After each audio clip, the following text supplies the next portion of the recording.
নিশ্চিন্ত থাকুন, ভোটার তালিকা থেকে সমস্ত বদ রক্ত বেরিয়ে যাবে, চিন্তার কোনো কারণ নেই।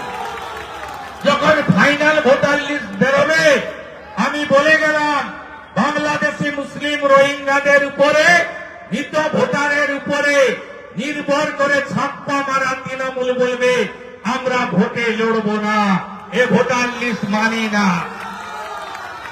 এ তো সবে ব্রেকফাস্ট হয়েছে 58 লক্ষ, লাঞ্চ এখনো হয়নি। আপনাদের কাজ কি জানেন? গ্রামে গ্রামে হিন্দুদের এক করা, গ্রামে গ্রামে বেকারদের বঞ্চিতদের এক করা এবং রাষ্ট্রবাদী মুসলিমদেরও বোঝান। আমরা তো প্রথম দিন থেকে বলেছি এসআইআর এ সে হিন্দুই হোক, মুসলিমই হোক, শিখ হোক, খ্রিস্টান হোক, আমরা কোন ভারতীয় নাম কাটুক চাই না। আমরা বলেছি 4 রকমের লোকের নাম আমরা রাখতে দেব না। 1 মৃত voter, 2 fake voter, 3 triple entry, হাওড়াতে ভোট দেয় আবার বাগনানে এসে ভোট দেয়, বাগনানে ভোট দেয় আবার কলকাতাতে গিয়ে ভোট দেয়, কলকাতায় ভোট দেয় আবার মেদিনীপুরে গিয়ে ভোট দেয়। এই রকম লোকের নাম রাখতে দেব না। আর কি বলেছি? বাংলাদেশ থেকে ধর্ম বাঁচানোর জন্য যে হিন্দু একটা পরে চলে এসেছে, ধর্ম ছাড়েনি, তার নাম হল শরণার্থী।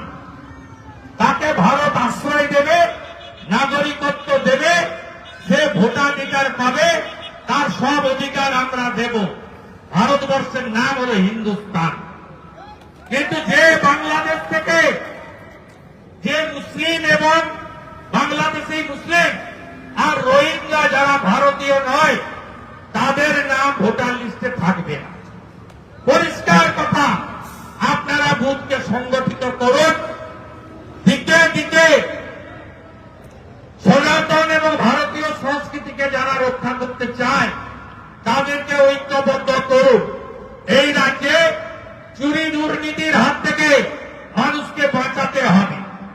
আমরা দেখেছি কয়লা চুরি, আমরা দেখেছি পাথর চুরি, আমরা দেখেছি গরু পাচার, আমরা দেখছি নদীগুলোর অস্তিত্ব নেই, বালি পাচার হচ্ছে বেআইনি ঘাট করে। আমরা দেখেছি চাকরি চুরি 26,000। আমরা কিছুদিন আগে বারাসতে দেখলাম মরে গিয়েও শান্তি নেই। মর্গ থেকে ময়না তদন্তে মর্গে থেকে চোখটা উপড়েও বেঁচে দিয়েছে। এই তোলামূল চোরামূল।